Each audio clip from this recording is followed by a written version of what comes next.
அவங்க சொல்ற சவுதியில இருந்து வந்திருக்கிறாங்க. இன்னைக்கு இவரை பார்த்து நான் சொல்றேன், நீங்களா லண்டன் சிட்டிசன்ஷிப்போ அப்படின்னு இருக்காரு. அதெல்லாம் மண்ணின் மைந்தண்டா, ஒரு சாதி கொடுமை தாங்க முடியாம அவன் மதத்தை விட்டு வெளியே போயிருக்கிறேன்.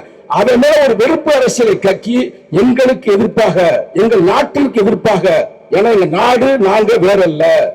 இன்னைக்கு பெங்காலி வெங்கையாவுடைய பிறந்த நாள். இந்திய தேசிய கொடியை உருவாக்கியவர், அந்த கொடியில் இருக்கின்ற சக்கரத்தை உருவாக்கியவர் எழுச்சி தமிழருடைய தொடர்ச்சியாக அந்த காலத்தில் இருந்தவர் யாரு? புரட்சியாளர் அம்பேத்கர். ஒற்றை மனிதனாக உருவாக்கிறார். சட்டம் நம்ம போட்ட சட்டம். இந்த நாடு நம்ம நாடு. அன்னைக்கே சொல்றாரு, அயோமேச பண்டிதர் சொல்றாரு, இந்த நாடு நம்ம நாடுன்றார். நம்ம மக்களின் உழைப்பில் உருவான நாடு. ஆனால் எந்த வகையிலும் இந்த நாட்டுக்கு அணிந்து நடப்பதற்கு விடுதலை சிறுத்தைகள் பார்த்துக் கொண்டு வேடிக்கை பார்க்காது. ஏனென்றால் RSS கும்பலே 2025 நீங்க நூற்றாண்டு கொண்டாட போகிறீர்கள்.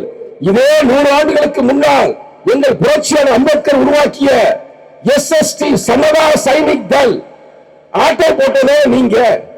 அதுல அம்பேத்கர் 1924 நாக்பூர்ல SST அப்படின்னு ஒரு படையை கட்டுகிறார். அந்த படையின் நோக்கம் என்னவென்றால் பெண்களுக்கு, இன்னொரு சிறுபான்மை மக்களுக்கு, இன்னொரு சொல்ல போன ஒடுக்கப்பட்ட மக்களுக்கு இந்தியாவில் ஒரு படையை கட்ட வேண்டும் என்று கட்டினார்.